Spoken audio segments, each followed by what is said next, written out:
Hace algunos años en Tíbet había un joven que iba caminando por las montañas a visitar a su maestro.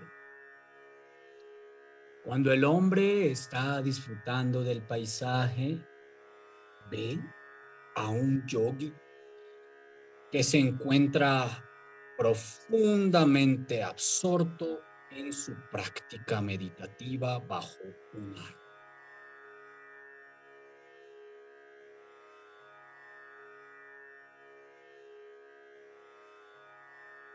Cuando el chico llega donde su maestro, le pregunta: Maestro, ¿sí vio a aquel yogi allá afuera bajo el árbol? Tremendo. Me pregunto, ¿qué ocurriría si un personaje como él muriera en este mismo instante? Mm. Bueno, mi querido discípulo, si él muriera en este mismo instante, iría a la tierra pura del Buda Amitabha. Iría al reino de Dewa Chen y allí tendría solo una existencia más para alcanzar la liberación final. Ah, veo, maestro. Entonces, si ese yogi muriera en este instante, iría a Dewa Chen, la tierra pura de los Budas. No, estás equivocado. Si ese hombre muriera en este instante, se iría al peor de los infiernos, a un infierno helado y tortuoso. ¿Cómo? Pero si hace un minuto me dijo que ese hombre iría de Huachén, ¿cómo me puede decir que ahora va al infierno? Porque cuando me hiciste la pregunta la primera vez, el yogi efectivamente estaba absorto en su meditación y en el vacío interior. Pero cuando me hiciste la pregunta por segunda vez, pasó un militar frente a él. Cuando él lo vio, recordó que antes de hacerse yogi, cuando tenía una familia, ese hombre se llevó a su hijo al servicio militar y allí su hijo murió. Así que este yogi se identificó con esa memoria del pasado y experimentó un gran resentimiento frente a ese hombre. Así que si hubiera muerto en ese instante cuando hiciste la pregunta, él se hubiera ido al peor de los infiernos. Porque en el momento de la muerte, lo que realmente cuenta es ese pensamiento con el que hiciste la transición al bardo del amor.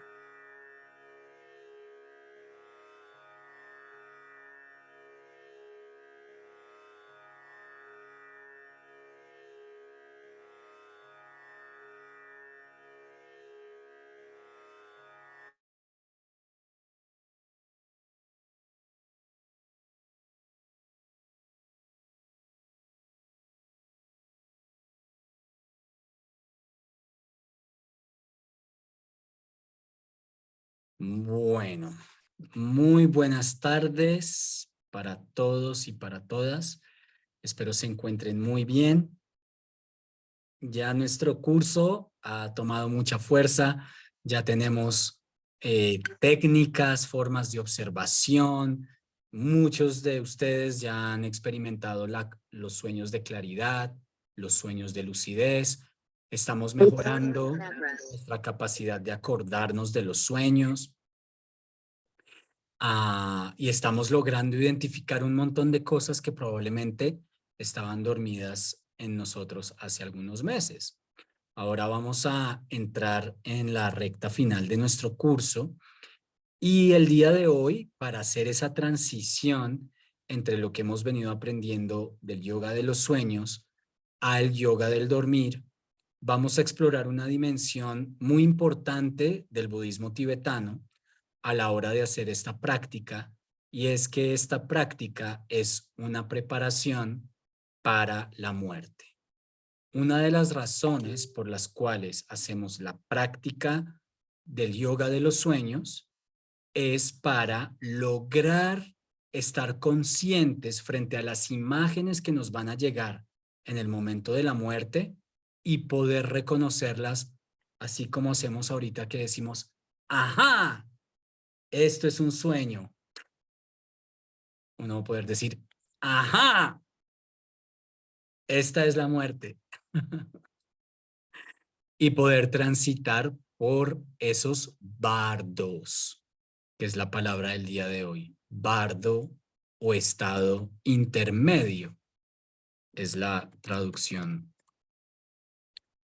de la palabra bardo. Así como tenemos el yoga de los sueños, también tenemos en español le dicen el libro tibetano de los muertos. En realidad, el libro tibetano de los muertos, su nombre original en tibetano es Bardo Todol, es decir, el tratado sobre los estados intermedios. Esa es la real traducción del yoga tibetano, del libro tibetano de los muertos. Tratado sobre los estados intermedios. Y es común, como lo vamos a ver con toda calma el día de hoy, que cuando alguien muere en Tíbet, se hacen varias prácticas. Una es la práctica del Powa, que la vamos a ver también hoy, y la otra es la recitación del Bardo Todol. Es decir, cuando una persona desencarna, que para los tibetanos la persona no es que exhaló y ya, listo, se acabó, listo, llamen a la funeraria, ya muevan el cuerpo, eso ya se fue. El que se fue, se fue. No, la persona sigue en un proceso de disolución interior. Y los grandes yogis van a pedir que no toquen su cuerpo por lo menos durante 7 días para lograr trabajar contenido interno que sigue estando ahí y que se necesita el cuerpo. Los grandes yogis. De todas formas, así no seamos grandes yogis, sino ciudadanos de a pie, a pesar de que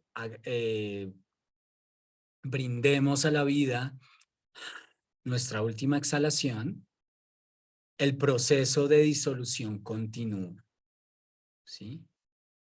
Entonces, en la cultura tibetana, un monje empieza a leer el Bardo Todol. Y eso equivale a decirle a la persona, en este momento estás pasando por este estado. No te asustes. En este momento estás pasando por este estado. Estás viendo una luz de este color y estás viendo una luz de este color. Vete por este lado. En este momento vas a entrar aquí. No te vayas a asustar. ¿Sí? Es como soplarle a la persona el camino.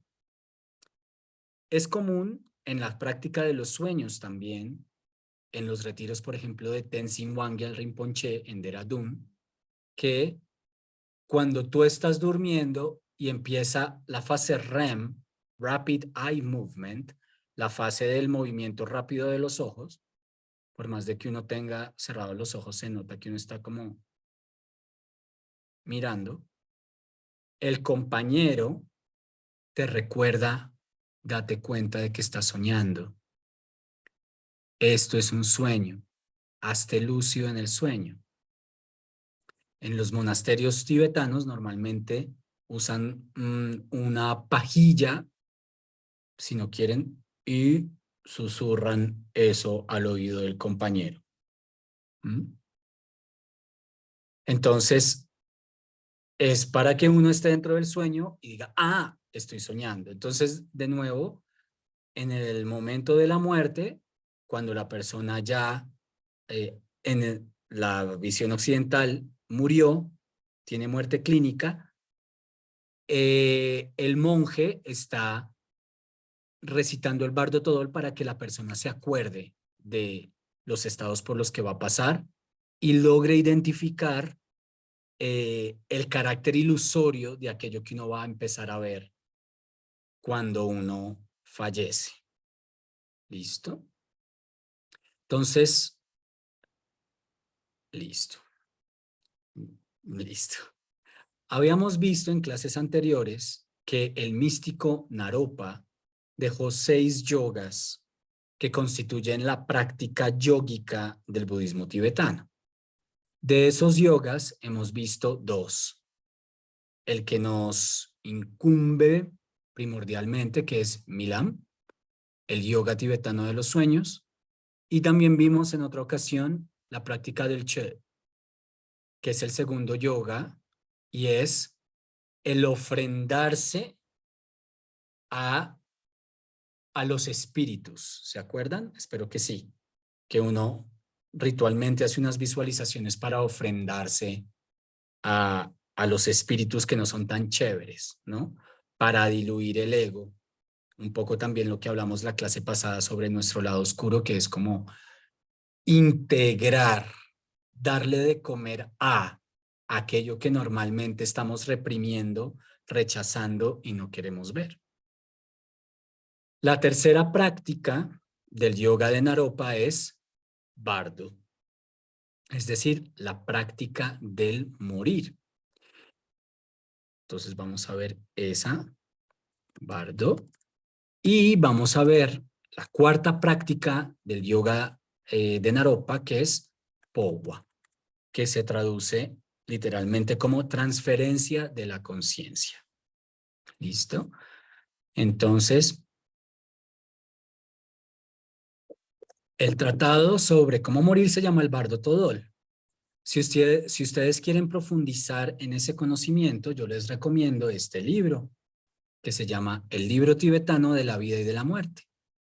Es una versión para occidentales muy clara, muy bien hecha del Bardo Todol, porque si uno quiere leer el Bardo Todol sin guía, normalmente es muy difícil por las referencias en imágenes, mantras, prácticas, refugios, que si uno no está muy metido en el cuento, uno no lo va a entender. Entonces, por eso, este libro, el libro tibetano de la vida y de la muerte, de Sogyal Rinpoche, es realmente una joya que todos los seres deberíamos leer, honestamente. ¿Mm? Porque nos va a ayudar muchísimo a apoyar a nuestros amigos y familiares en el momento de la muerte y Buda mediante nos va a ayudar a nosotros mismos en ese momento de la muerte. Entonces, ¿en qué consiste esto de el bardo? Nosotros vivimos bajo la ilusión de la continuidad de la mente. Vivimos bajo la ilusión de que somos eternos. Vivimos bajo la ilusión de que somos aquello que vivimos en la vigilia. Pero cuando uno empieza a prestarle cercana atención a cómo funciona la mente, la sensación de continuidad es bastante ilusoria. La sensación de haber tenido un pasado y tener un futuro es bastante ilusoria. Inclusive la sensación del yo, que parece tan sólido en la vigilia, y luego uno hace la práctica de los sueños y se da cuenta que ese yo parece gelatina y muta y cambia y a veces es enano, mujer, animal. Uno se da cuenta que uno vive bajo la ilusión de la continuidad de la mente. Lo mismo ocurre con la vida y la muerte. Nosotros sentimos que la vida y la muerte son 2 estados opuestos. El místico Eckhart Tolle nos diría que eso no es así, El opuesto de la muerte es el nacimiento, no la vida, porque la vida es eterna.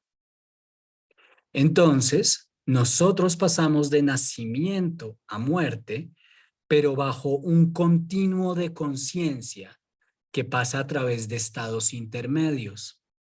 Así como nuestra conciencia por las noches pasa de la vigilia al estado hipnagógico, que va a ser muy importante para la práctica de esta clase, el estado hipnagógico que vimos que es esta, cuando uno se empieza a quedar dormido, que es esta sensación de imágenes y cosas y uno se va quedando dormido. Y del hipnagógico uno pasa a, al sueño ligero, y del sueño ligero pasas al sueño profundo, y del sueño profundo pasas al REM, al estado de onírico. De igual forma, nosotros en este continuo pasamos del bardo de la vida al bardo de la muerte, al bardo luminoso, al bardo del devenir. ¿Sí? Estamos pasando por esos 4 estados constantemente, bajo una ilusión de existencia separada, bajo una ilusión casi que de eternidad. Ahí estamos fluctuando entre esos estados. ¿Mm? Entonces, ¿cuáles son esos estados? Lentamente. El bardo de la vida.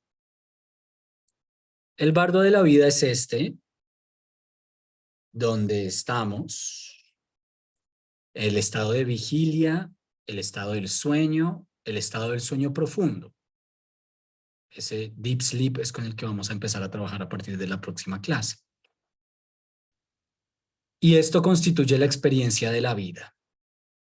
Para el budismo tibetano, el nacimiento humano es único y extraordinario y hay que aprovecharlo con toda.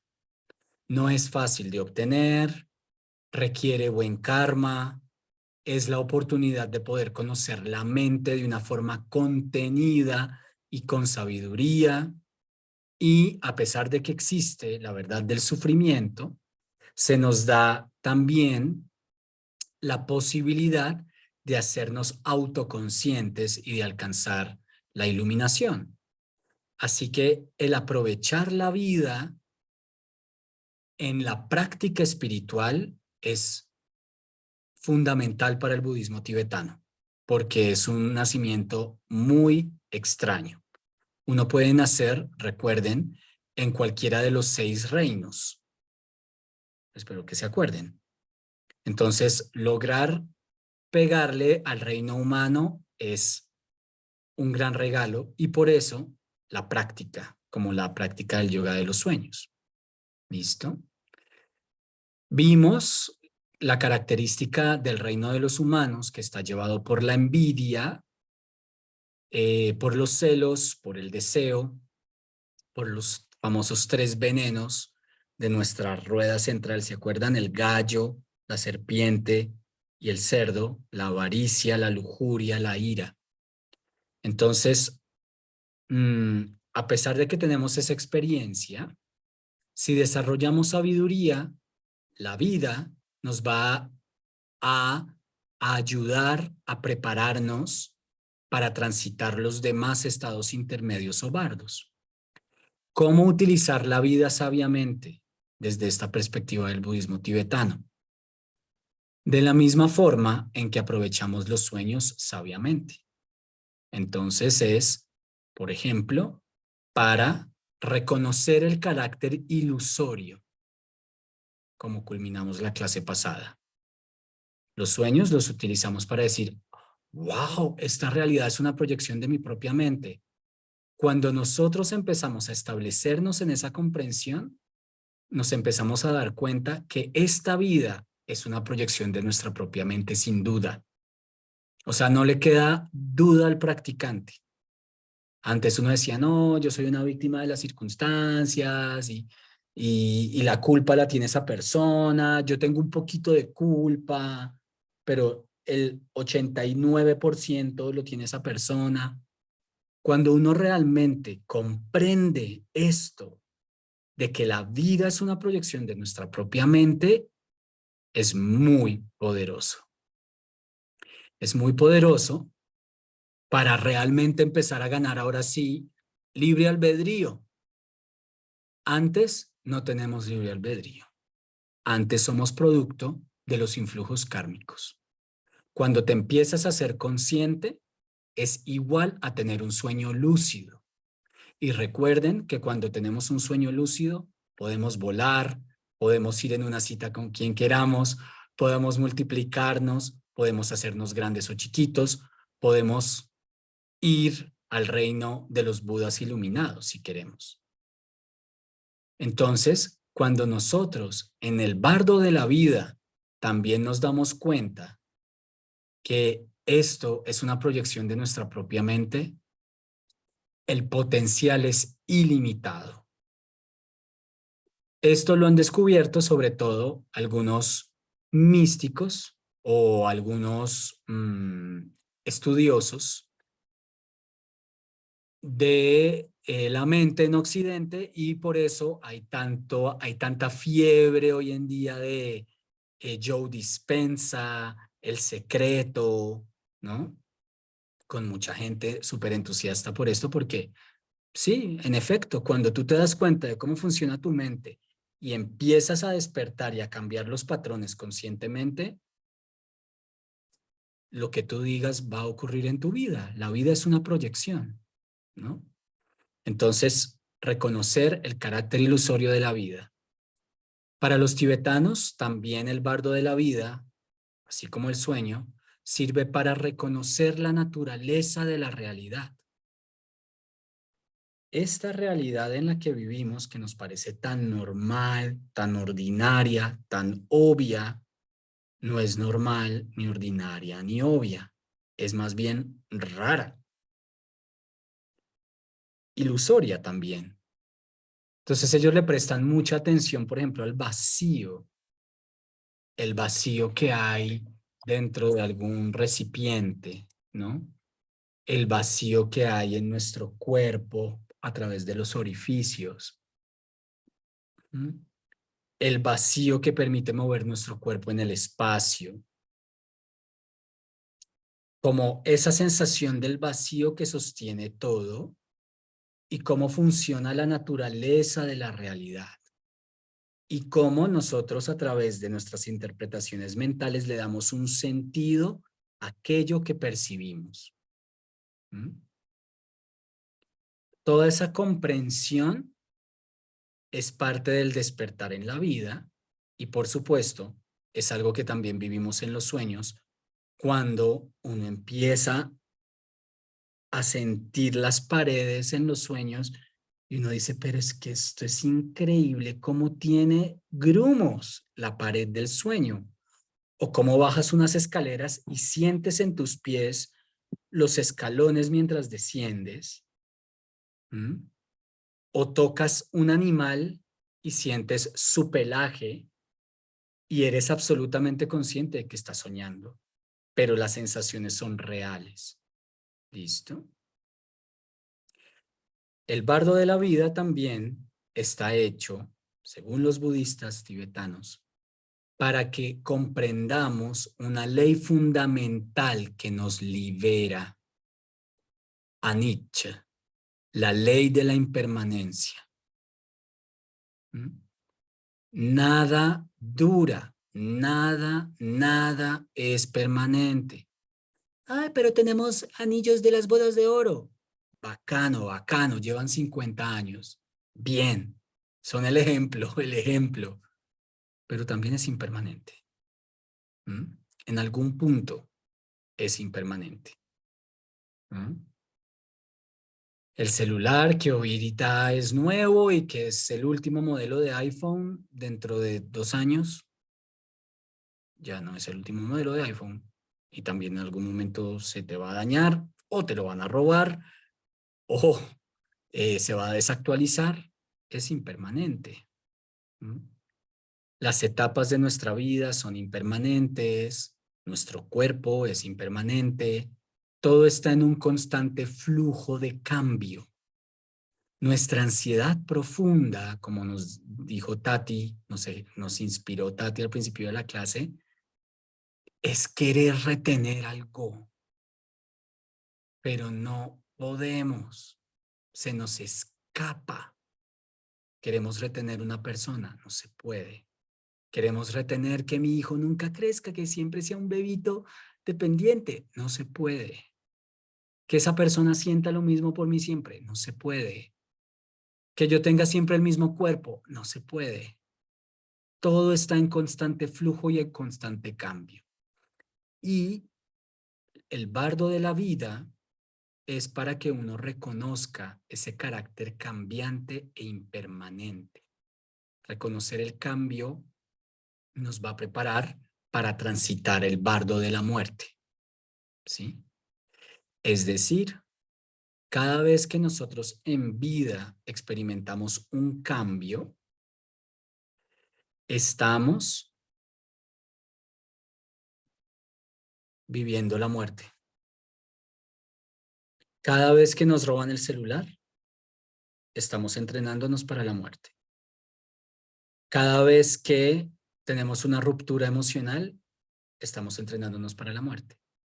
Cada vez que tenemos que despedir a alguien en un aeropuerto, estamos preparándonos para la muerte. ¿Mm? Cada día que pasa y vemos el atardecer, estamos preparándonos para la muerte. ¿Sí? Si a uno le duele que le roben la billetera, duele seguramente mucho más el perder todo de un golpazo, ¿no? La familia, el cuerpo, el estatus, lo que acumulé, ¿sí? Entonces, los budistas van a hacer muchísimo énfasis en la reflexión constante en la impermanencia. Y la meditación también va a estar muy orientada a la observación de la impermanencia. ¿Listo? El bardo de la vida es la oportunidad perfecta para desarrollar nuestra práctica espiritual. Entonces, así como en los sueños, como nos compartía Juan, que tuvo una meta muy elevada en su sueño lúcido y la consiguió de sentarse a meditar dentro del sueño, nosotros también utilizamos nuestro estado de la vigilia para meditar o para hacer nuestra puya o nuestro rezo devocional, nuestra oración, nuestro giro sufi, lo que cada uno haga. La vida es la oportunidad perfecta para hacer la práctica espiritual, sea cual sea nuestra práctica espiritual. Y el sueño también es ese estado para hacer nuestra práctica. Y sobre todo, como lo iremos a ver tal vez dentro de 2 clases o 3, la vida también es la posibilidad de reconocer el principio eterno que sostiene todo. Cada tradición lo llama diferente. En el caso del budismo tibetano es Rigpa. La mente primordial, única, iluminada, completamente iluminada, que sostiene todo. El reconocimiento de la Rigpa es súper importante a cultivar en la vida, porque la idea es que al pasar al bardo de la muerte podamos reconocer esa luz. Sin embargo, si nosotros, según los tibetanos, no logramos reconocer que estamos soñando, cuando estamos soñando, si no logramos reconocer la Rigpa cuando estamos soñando, es muy improbable que lo hagamos en el momento de la muerte. Por eso, tanto la vida como los sueños son una gran oportunidad para uno constantemente estar reconociendo la Rigpa.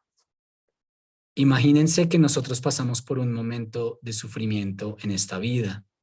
la pérdida de algún objeto material, la pérdida de alguna persona, algún tema laboral, estrés o alguna enfermedad, y nosotros pudiésemos rápidamente recordar ese estado de luminosidad pura, en vez de enrollarnos tanto con la situación, como uno realmente a empezar a habitar cada vez más ese estado profundo que sostiene todo. ¿Mm? Si nosotros logramos hacer eso en vida, existe la posibilidad de que en el momento de la muerte venga el recuerdo y lo podamos hacer. ¿Listo? Pero bueno, este bardo de la vida, impermanente como es, se acaba. ¿Mm? Y entramos al siguiente bardo, que es el bardo doloroso del morir.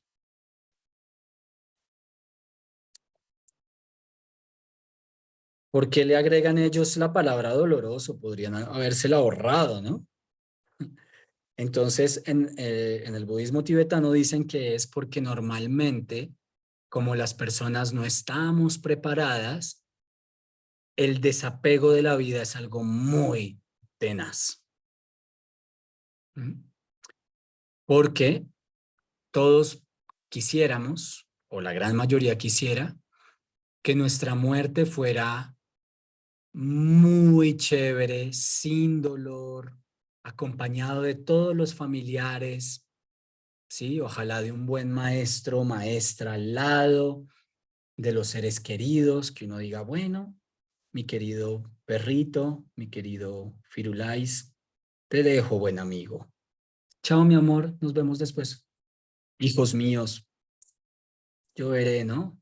Sigan viviendo una buena vida, pronto nos vemos. Ujú. Ah, ya llegaron los angelitos. Los angelitos, hola, venimos con estas trompetas para llevarte con música celestial. Y uno, bueno, chao. Pero no, poco probable. Poquito, poquito, bien poquito. Probable. Sí, lo más probable es que no sea tan placentero. Para algunos puede ser una experiencia súbita. Para algunos puede ser una experiencia de un lento decaer. Algunos tal vez, si llegamos a muy viejos y por alguna razón la mente o el cerebro más bien no funciona, irá habiendo una pérdida paulatina hasta que uno sigue vivo, pero ya no hay esta mente así aguda que observa hasta que tiene un yo, ¿sí? Entonces, o pasa uno por una enfermedad que es tortuosa, ¿sí? Entonces, da un poco de mamera, por eso lo llaman el bardo doloroso del morir, ¿sí? Porque da un poco de mamera. Sogyal Rinpoche describe algunos yogis felices, que realmente están como, sí, re bien, ya.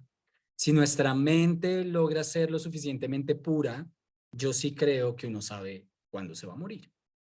Llega un punto, como describen al Buda y a muchos otros yogis, como Sri Yukteswar en Autobiografía de un Yogi, que uno dice, esto ya, bueno, yo voy alistando maletica, yo voy hablando con la gente, pero la mayoría no, ¿sí?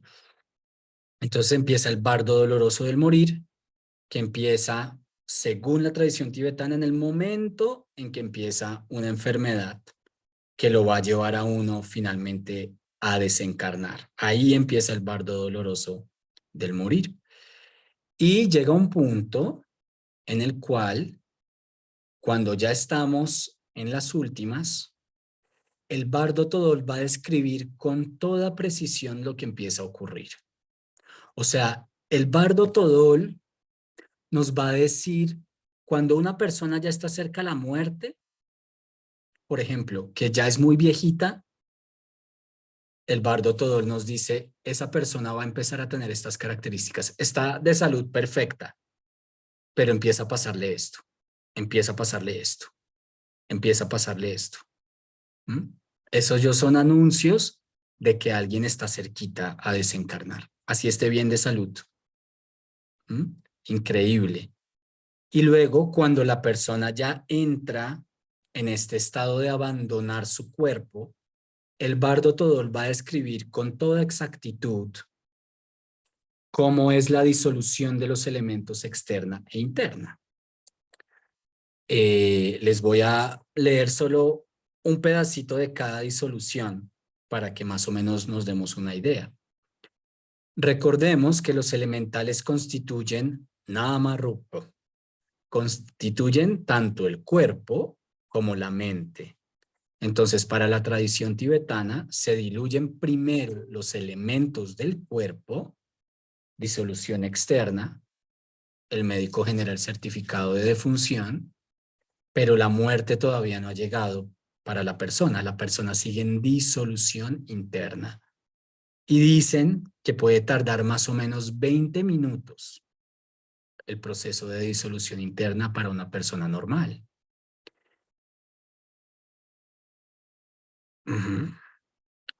Listo. 20 minutos en este plano. ¿Quién sabe cuánto tiempo en ese plano? Tengo un amigo que tuvo la experiencia de la muerte, ateo, chileno, abogado, de izquierda, cero teísta, cero budista, tuvo esa experiencia. Hoy en día sigue estando dedicado a ser abogado en Naciones Unidas. O sea, no se volvió budista ni nada después de eso. Pero cuando nos conocimos, que fue gracias a esto, él me dijo, de toda la literatura que yo busqué para explicar qué me había pasado, porque mi explicación era, se fritó mi cerebro físicamente, el único texto que decía tal cual lo que a mí me pasó,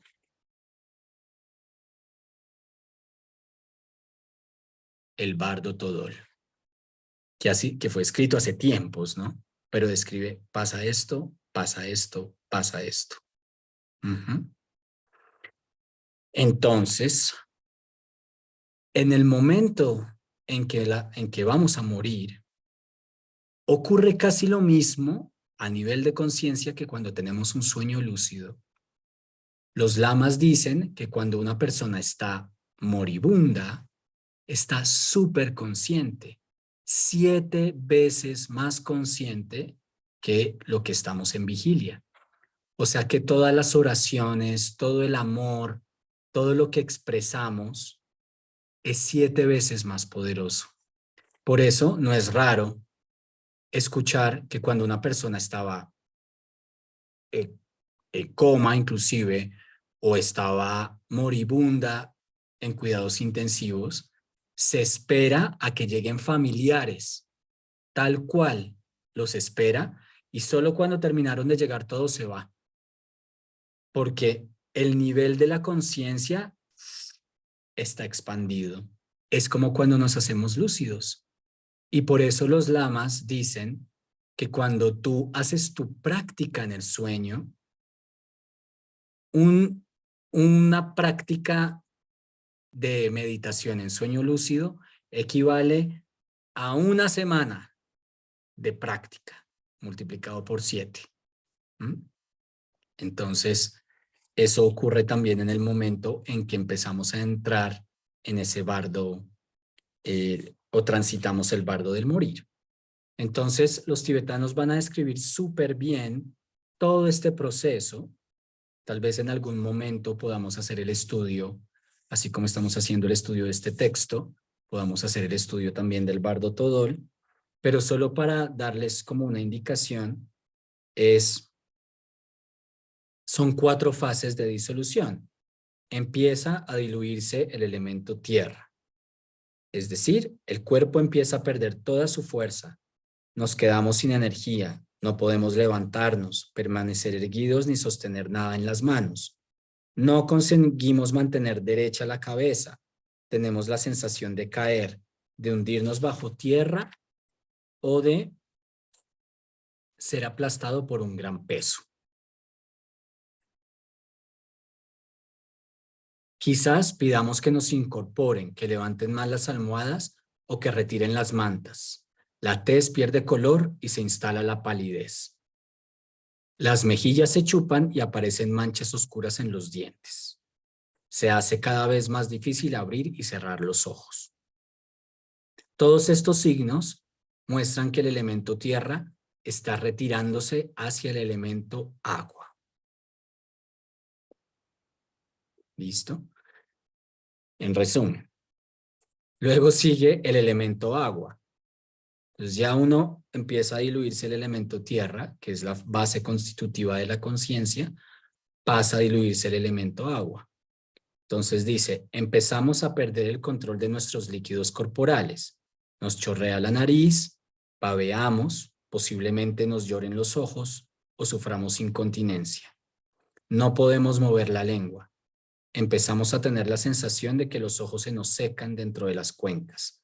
Tenemos los labios secos, la boca, la garganta pegajosas y obstruidas. Las aletas de la nariz se hunden hacia adentro y nos viene mucha sed. El elemento agua se disuelve en el fuego, que pasa a primer plano por su capacidad de sostener la conciencia. ¿Sí? Esa es la experiencia desde afuera, pero la persona que está haciendo la transición tiene unas visiones en ese momento, ¿sí? Esas visiones están descritas en el Bardo Todol. Entonces, se dice que en el elemento fuego se nos seca por completo la boca y la nariz, empieza a disiparse el calor del cuerpo, por lo general desde pies y manos hacia el corazón. Puede que nos brote un calor vaporoso de la coronilla. Al respirar, el aire que nos pasa por la boca y la nariz es frío, ya no podemos beber ni digerir nada. El agregado de la percepción, sanya o viñana, está disolviéndose y nuestra mente oscila alternativamente entre la claridad y la confusión. Sanya. No recordamos cómo se llaman nuestros parientes amigos y ni siquiera los reconocemos. Entonces, para la persona que está muriendo, su experiencia interna es la de ser consumida por una llama, de hallarse en medio de un reciente incendio o empezar a visualizar humo, por ejemplo. Entonces, el elemento fuego se disuelve en el aire. Cuando ya se diluye el elemento fuego, se hace cada vez más difícil respirar. Parece como si se nos escapara el aire por la garganta. Empezamos a emitir estertores y resuellos. La inhalación se vuelve corta y forzada y la exhalación se vuelve más larga. Ponemos los ojos en blanco y quedamos completamente inmóviles. Se empieza a disolver el agregado del intelecto. La mente queda perpleja, sin conciencia del mundo exterior. Todo se vuelve borroso. Empieza a desvanecerse la última sensación de contacto con el entorno físico. Siguen más cosas. La experiencia interna. Para la persona que está muriendo, su experiencia interna es la de un gran viento que arrastra el mundo entero, incluso a ella. Un increíble remolino de viento que consume el universo entero. ¿Listo? Y luego solo queda un ligero calor en el corazón, todos los signos vitales han desaparecido y este es el momento en que en una situación clínica moderna se nos declararía muertos. Pero los maestros tibetanos hablan de un proceso interno que todavía prosigue. Se dice que el tiempo que transcurre entre el fin de la respiración y la cesación de la respiración interna es de 20 minutos. Entonces empiezan a explicar toda la disolución interna.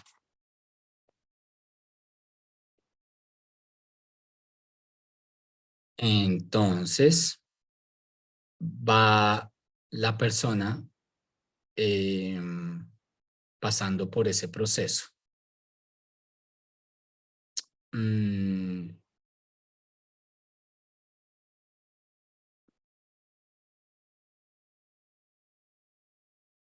Y cuando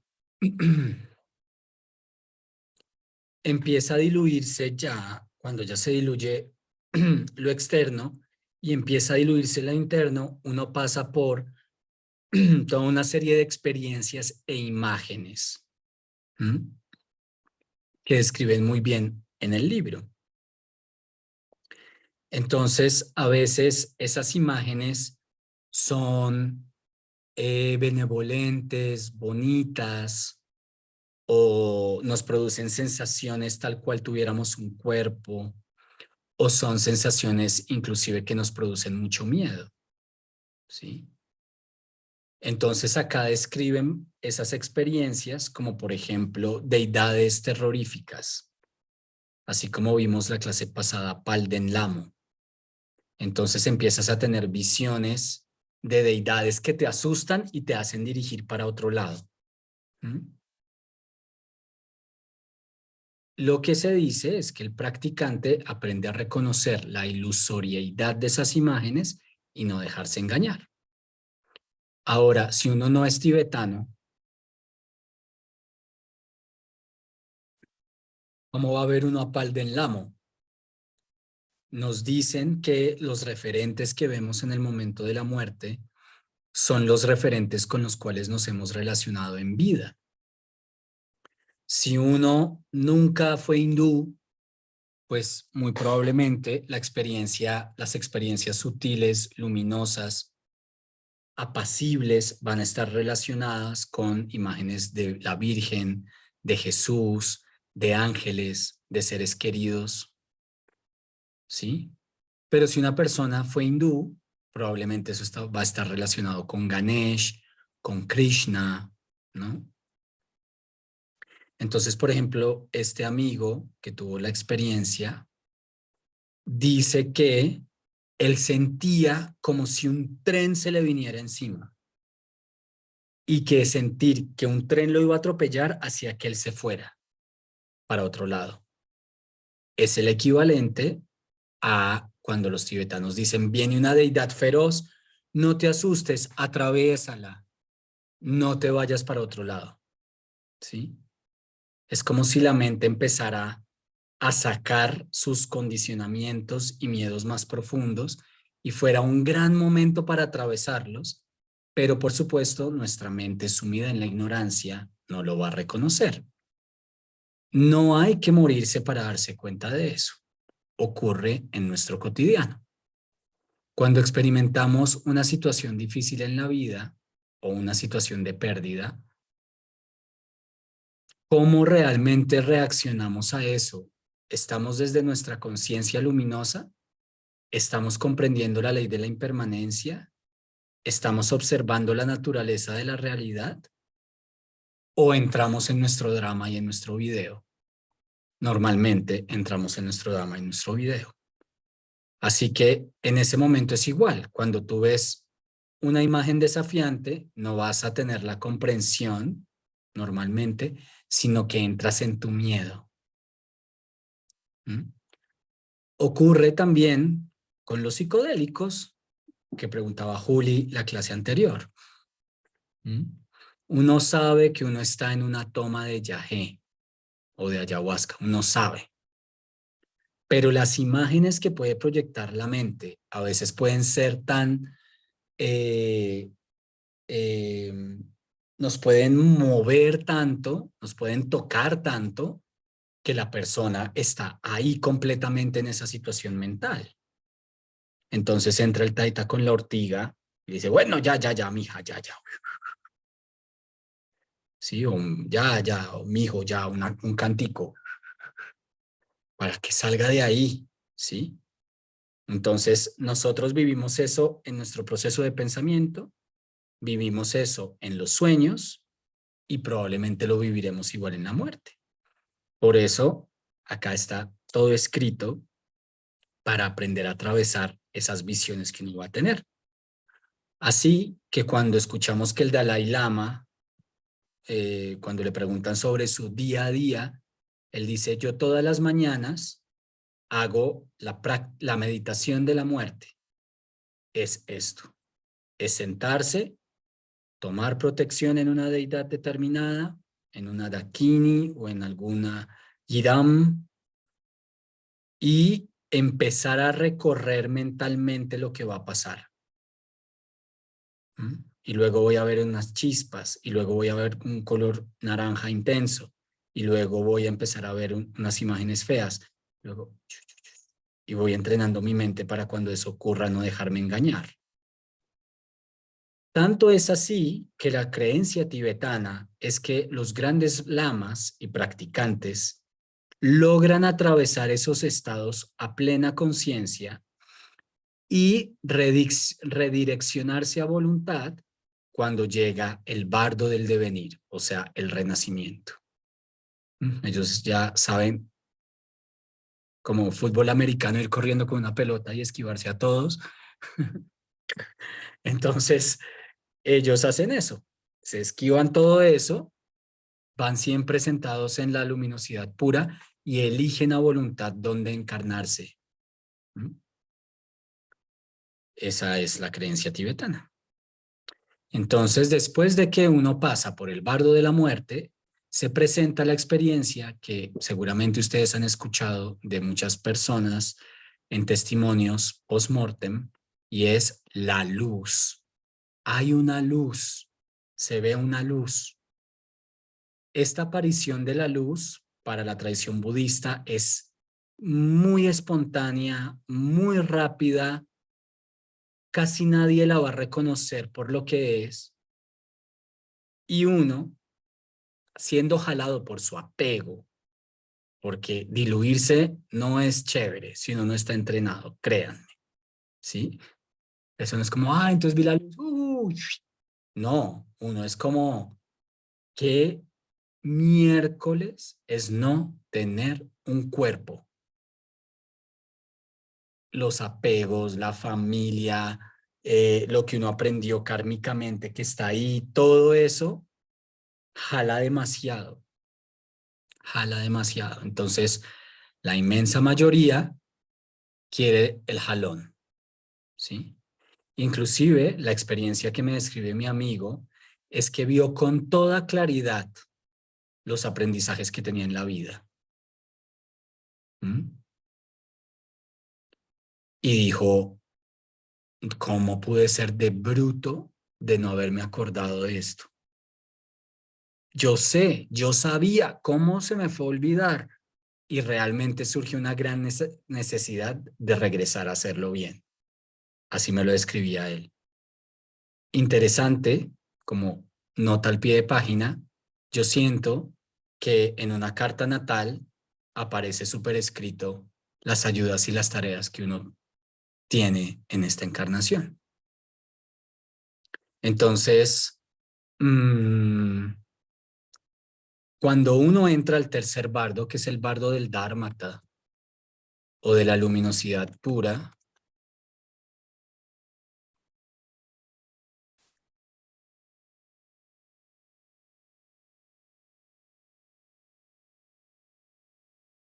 es el momento en que la persona que ha reconocido la luminosidad pura, la Rigpa, en su vida, la ve y se lanza a ella.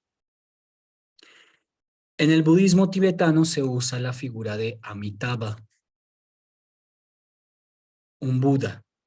Se los voy a compartir porque seguramente lo han visto. Aquí está Amitabha.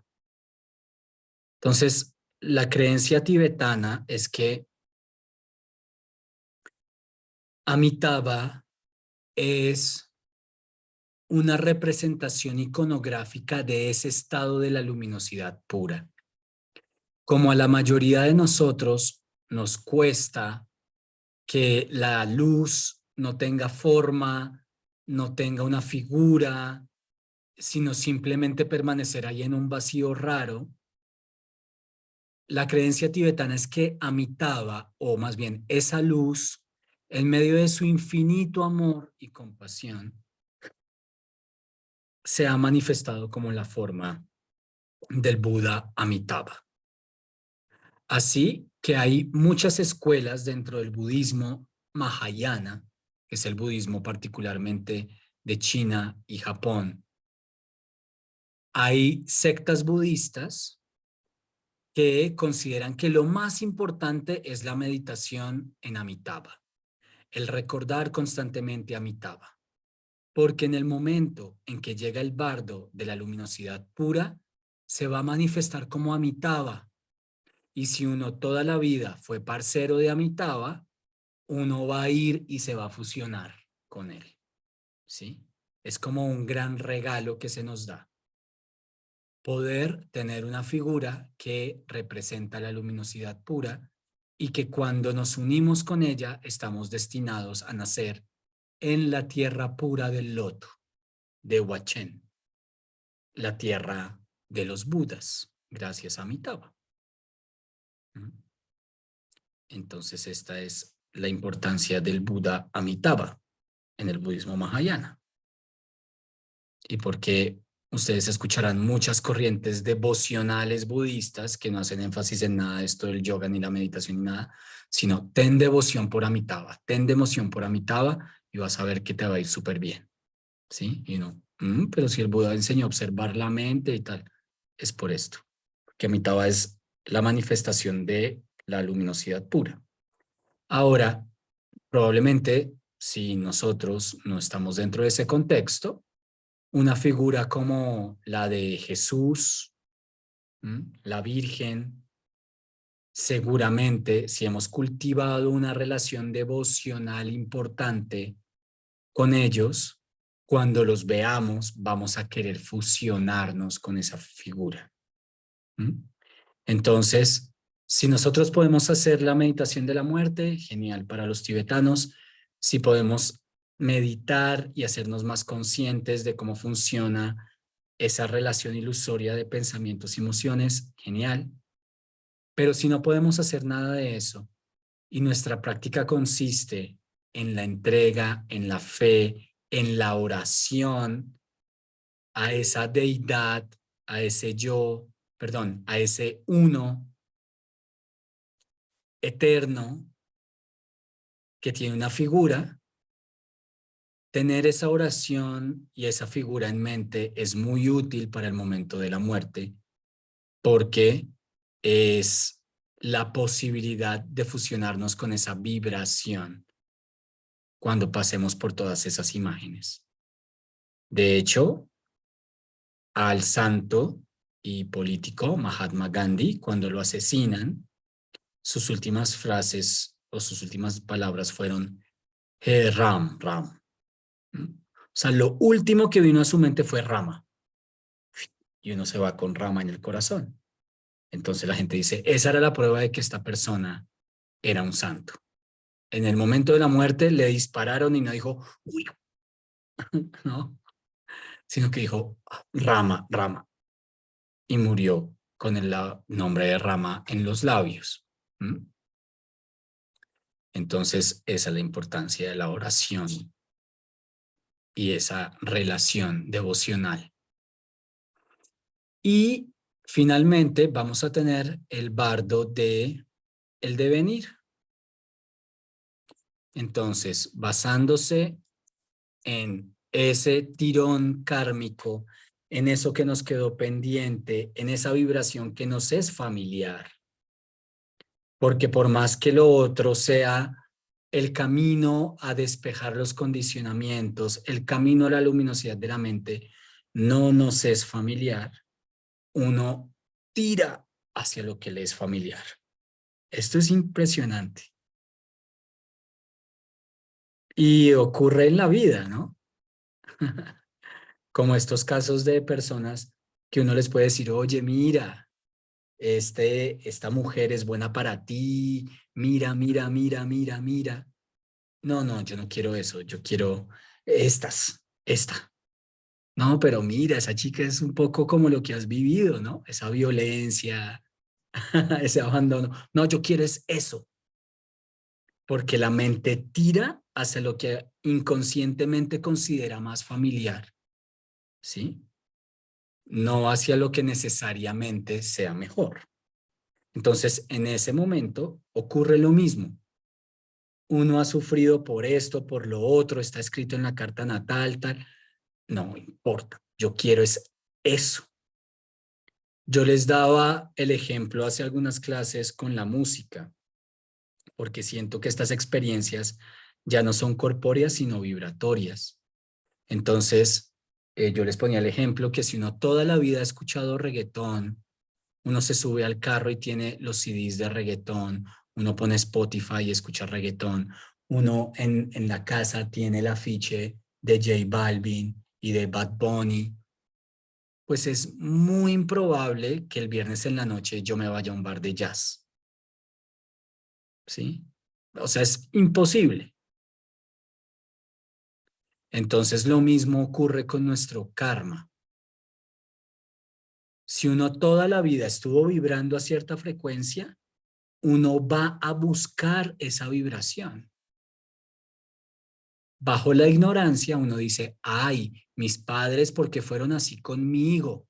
Yo, ¿por qué tuve que nacer en un país como Colombia, o Venezuela, o Argentina, o México?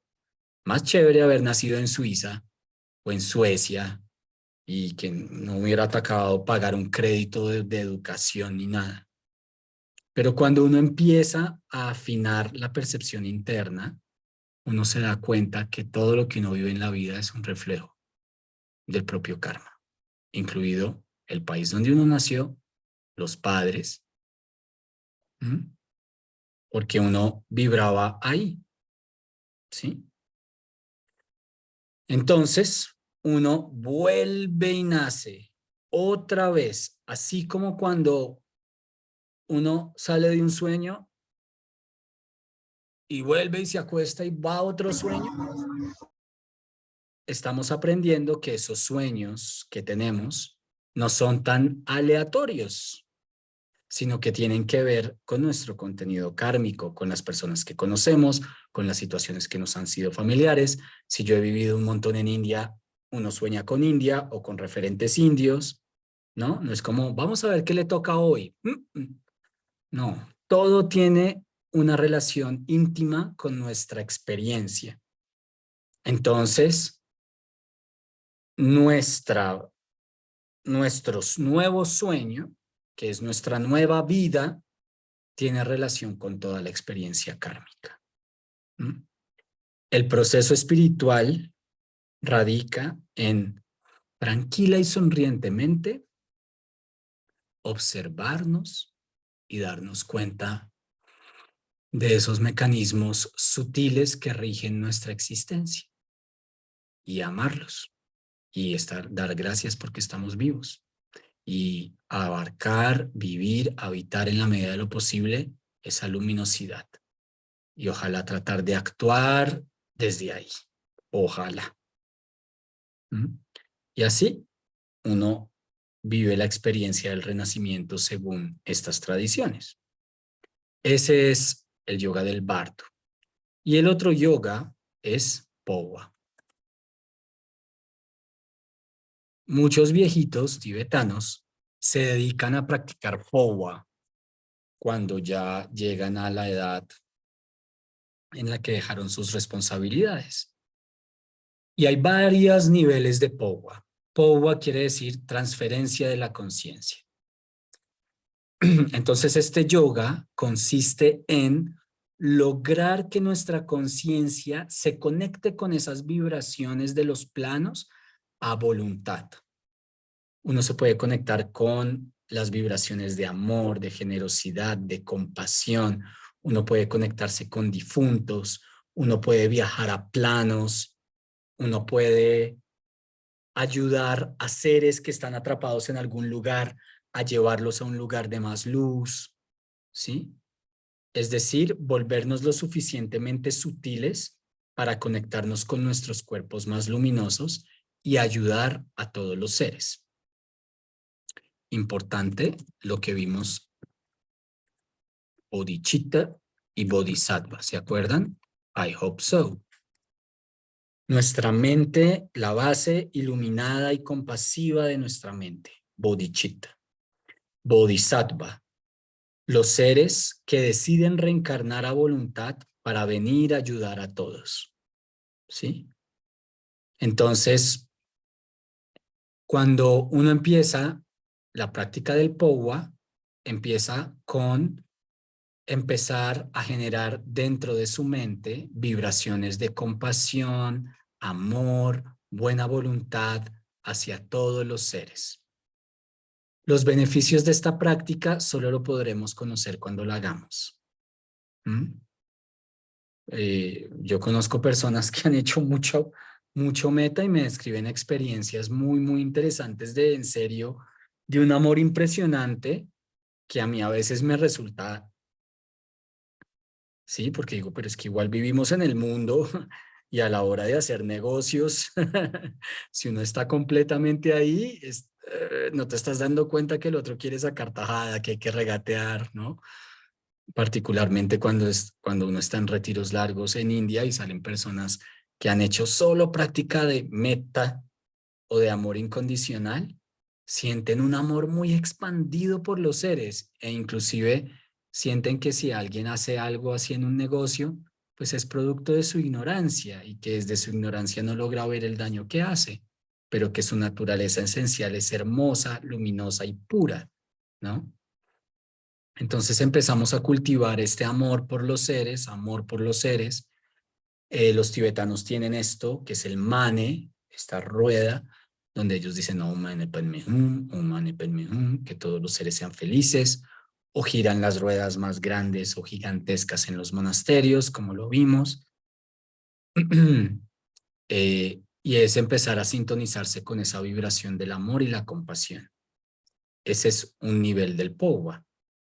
Sin embargo, el segundo nivel de Powa es trabajar con los moribundos y empezar uno a transferirles vibraciones de luminosidad, amor y compasión para ayudarlos a transitar en los bardos.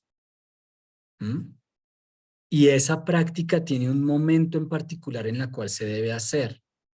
No puede uno hacerla antes de que la persona esté en las disoluciones finales, sino que hay momentos específicos en los que el buen practicante ya sabe cuándo empezar a transferir la conciencia a la persona.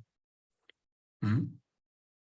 Y el otro nivel de Powa es salir por la base, por el Sahasrara Chakra. Uno puede, la conciencia, dicen ellos, empieza a tratar de salir por cualquier orificio. Y la idea con la práctica del Powa es limpiar canales para escapar por aquí. Se dice que literalmente cuando haces bien la práctica de Powa se te abre un diminuto agujero en el cráneo, como el que tenías cuando naciste. Y los lamas, los monjes, toman una, ¿cómo se dice eso? Como una espiga, como un tallo de una planta particular y lo introducen ahí para ver que el practicante efectivamente ha hecho bien la práctica del Powa. Y hay toda una serie de características en los textos de cómo saber que realmente estás haciendo bien la práctica de Powa. Pero tiene mucho que ver con mandar la conciencia por la coronilla para que en el momento en que salga, entonces la persona tenga la experiencia directa de la luminosidad pura. ¿Sí? Y otro ya a nivel de Powa se puede relacionar un poco con lo que hacen también nuestros chamanes de las tradiciones de América, y es empezar a viajar a planos donde uno puede ayudar personas que están transitando los bardos, espíritus que se quedaron atrapados, viajar a mundos para llevarles tú la luz o para recordarles o para traerlos. ¿Mm? No sé si vieron, por ejemplo, en ese rescate que hubo a los niños indígenas, los rescatistas decían que tomaban ayahuasca y que ahí ellos empezaban a preguntar, bueno, los niños están bien, no están bien, están vivos, ¿no? Sí, sí están vivos. Ah, bueno, entonces sí están. Entonces el taita les decía a los del grupo de búsqueda, no, ellos sí están vivos. Ya fui, hablé allá y ya me dijeron que sí están, ¿sí? Entonces existe esa capacidad, así, esa es la forma en que lo hacen nuestras tradiciones americanas. En el budismo tibetano es con esta limpieza de canales, con esta concientización, la persona también empieza a generar beneficio por personas que ya no están encarnadas, seguir ayudando a los seres, seguir ayudando a los seres, ¿no? Esa es toda otra práctica, la práctica del Po. ¿Listo? Entonces, ¿cómo se relaciona esto con el yoga de los sueños? Bueno, que por supuesto la práctica de los sueños es fundamental para la práctica de la muerte y para la práctica de desarrollar nuestra bodhicitta. Si nosotros vamos cayendo a los estados del sueño inconscientemente, no es muy probable que vayamos entrando a los estados intermedios del bardo muy conscientemente.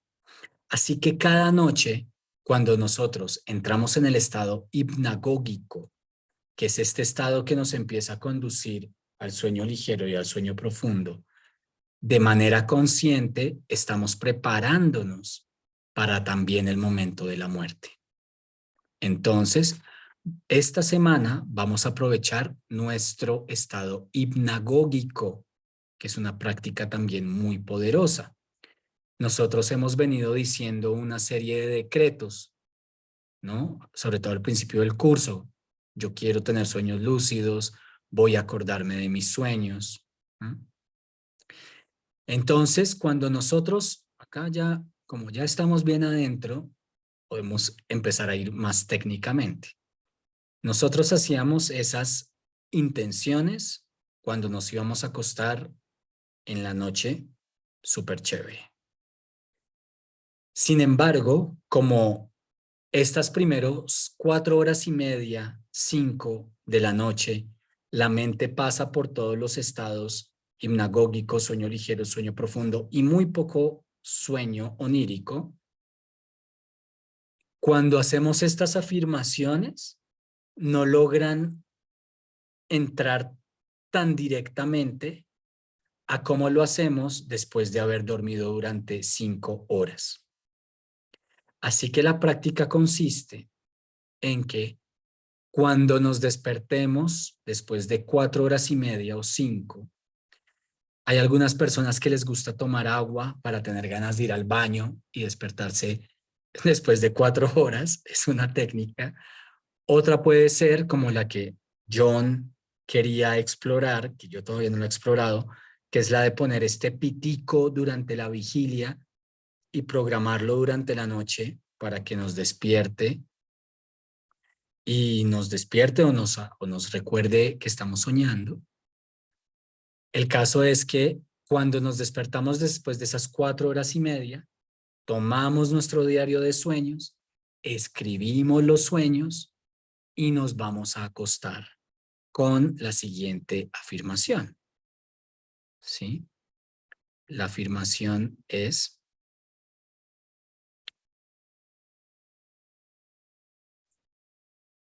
cuando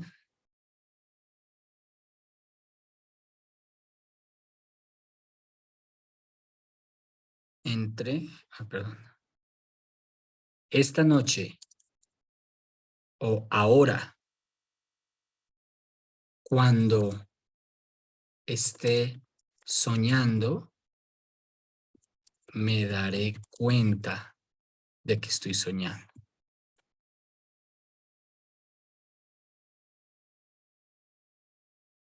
Entonces uno empieza en el estado hipnagógico a repetir: ahora, cuando esté soñando, me daré cuenta de que estoy soñando.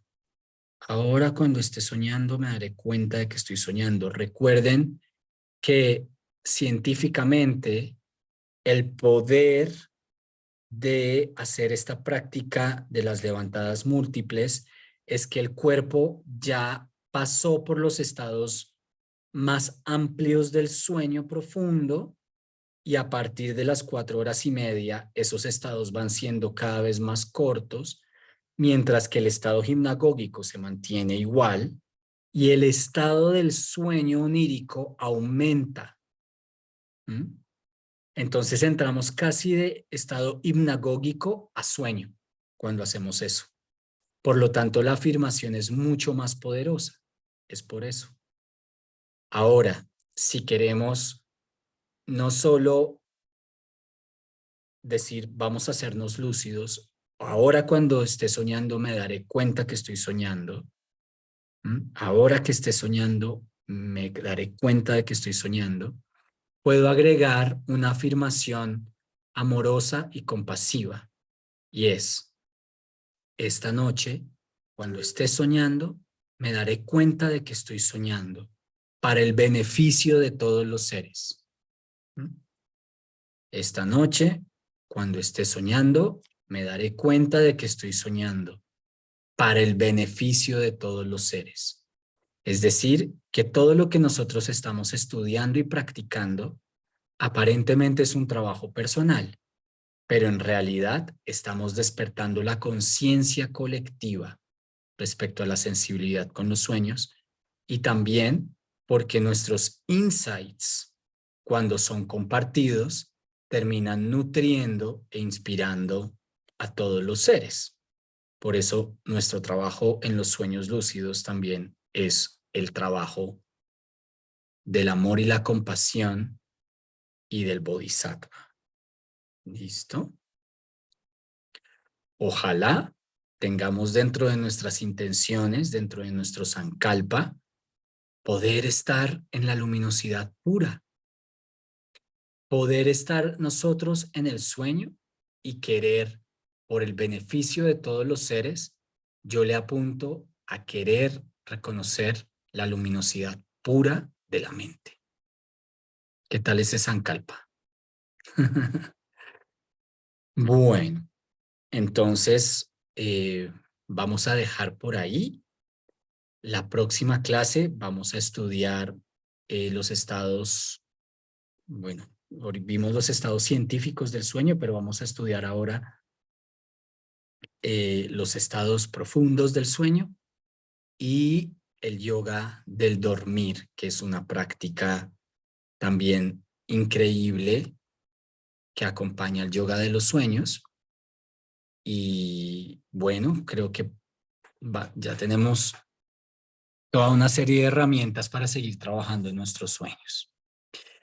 Bueno, vamos a dar ahora espacio a las preguntas, a los comentarios, o si alguien que se conectó tarde y nos quiere compartir si tuvo experiencia de lucidez, de claridad y no la quiere compartir para el beneficio de todos los seres.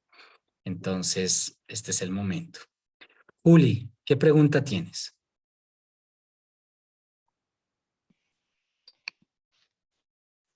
Hola Fer, hola a todos. Ahí está súper oscuro.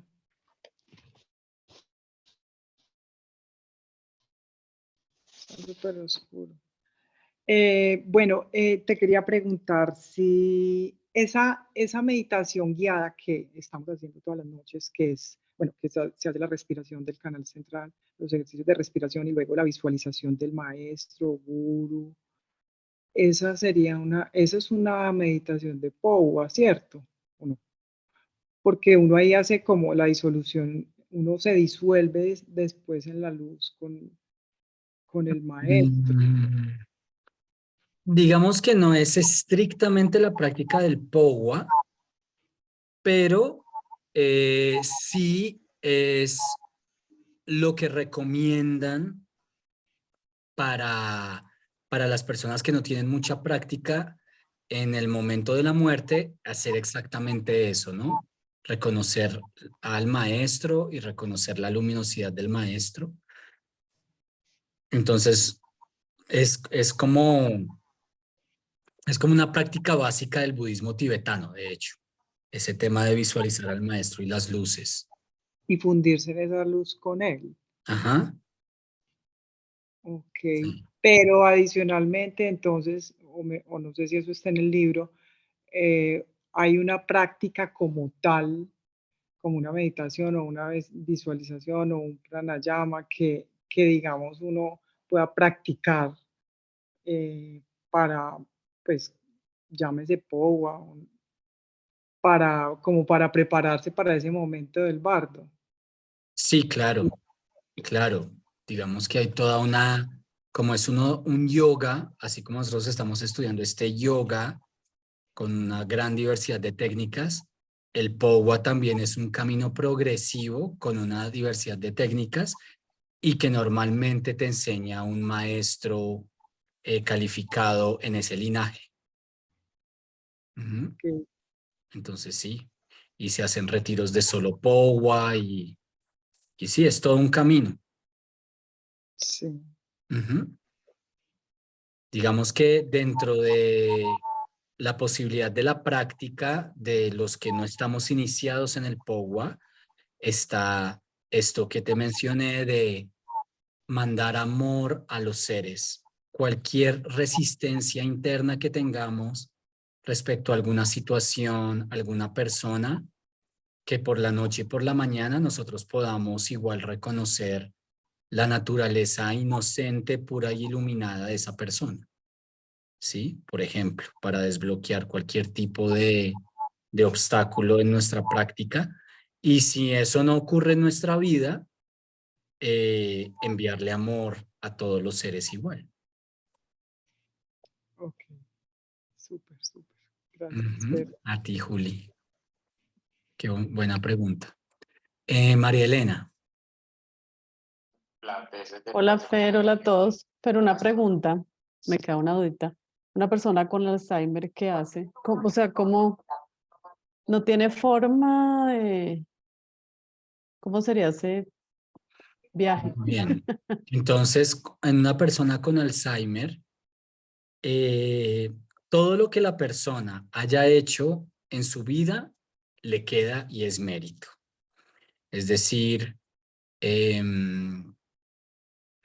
por más de que una persona al final de su vida, por algún tema de fallo cerebral, ya no recuerde también la práctica, etcétera, el hecho de que esa mente que trasciende el cerebro tenga esa facultad de vez en cuando habitar conscientemente la luminosidad pura, sigue contando para el practicante.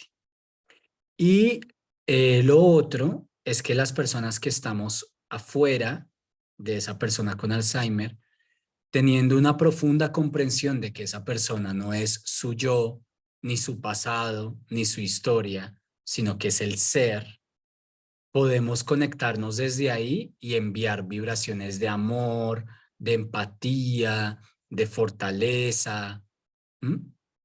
Como reconociendo, sí, yo sé que este pariente mío tal vez ya no se acuerda de quién soy yo ni de quién es él, pero eso no importa porque siempre hemos sabido quiénes somos en realidad, ¿no?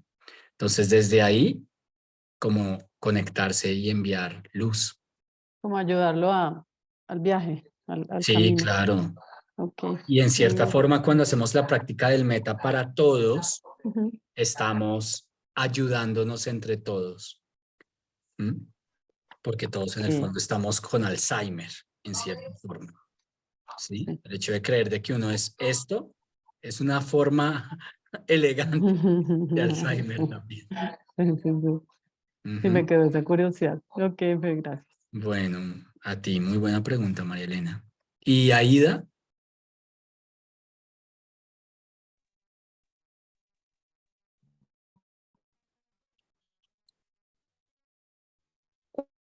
Hola,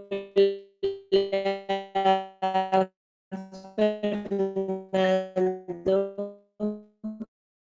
Se te escucha Hola rarísimo, Aida. a todos.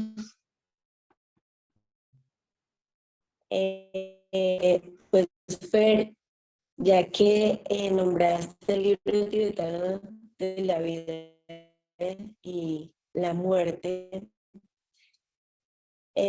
quiero compartirles una experiencia que tuve con mi papá. ¿Escuchen mejor? Aló, ¿me Mejoró un escuchas bien? poquito. Ya mejoró un poquito. Fer, ¿me escuchas? Ya mejoró un poquito. ¿Me escuchas? No tan bien. Si quieres, apaga y prende tu micrófono. No sé si será tu internet, pero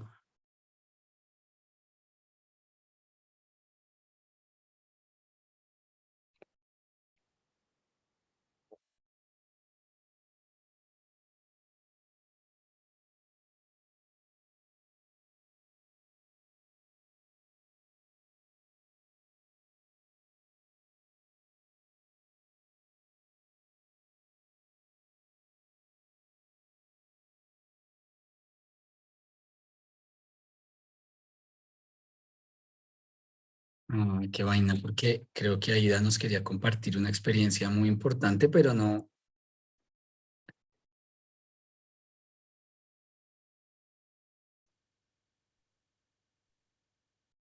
Bueno, vamos a ver si Aida lo logra. De lo contrario, pues darles las gracias a todos y todas ustedes por estar aquí. ¿Ya me escuchas mejor? Ah, muy bien, Aida. Eso, ya te escucho mejor.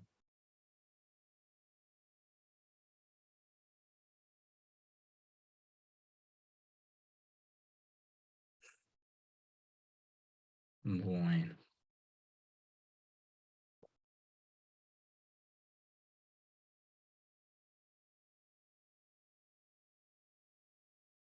Bueno, espero que tengan dulces sueños y que sigamos manteniendo la práctica y que sigamos comprendiendo este hermoso misterio de la conciencia gracias a nuestros sueños. Cristina, bienvenida y qué rico que te mantuviste firme 2 horas. Sí, gracias, sí, sí, un placer. Quería hacer solo un comentario muy cortito, que yo justo antes de empezar di una clase acá en Buenos Aires, estoy en Buenos Aires, y trabajé sobre la sombra. Y sé que ustedes la clase pasada me escuché lo que comentaron, que trabajaron con la sombra. Y entonces me resultó muy fuerte, ¿no? Ese nivel de sincronía. Hicimos un trabajo ahí en danza usando, sí, la sombra. Solo eso, ¿no? La sincronía de ciertas, sí, situaciones. Total, uy, wow, Cristina. Genial. Y eso que Muchas tú llegaste a gracias. Buenos Aires hace una semana, ¿no? Sí, hace una semana, sí, Sí, sí, sí, un claro. poquito más, sí. Claro, no caímos en cuenta para haber conectado hace 8 días, pero bueno, súper. No importa, no importa. Conecté de alguna manera y gracias, un placer, ¿eh? Bueno, Cris. Escucharte. Sí. Bueno, Cris, ahí seguimos conectadísimos. Bueno, y a todos muchas gracias y a Mitaba mediante nos vemos el próximo miércoles. Hasta luego, Fernando. Hasta Chao, luego todos Blanca. y todas. Chao. Chao, Cris. Chao, Marisol. Gracias. Chao, Gina. Chao, Fernando, chao a todos, Chao, Tita. gracias. Que estés Chao, bien. Fer. Gracias. Chao, Alexandra. Gracias, Fer, Chao, chao. Tati. Chao, Fer, chao a todos. Chao, María Elena.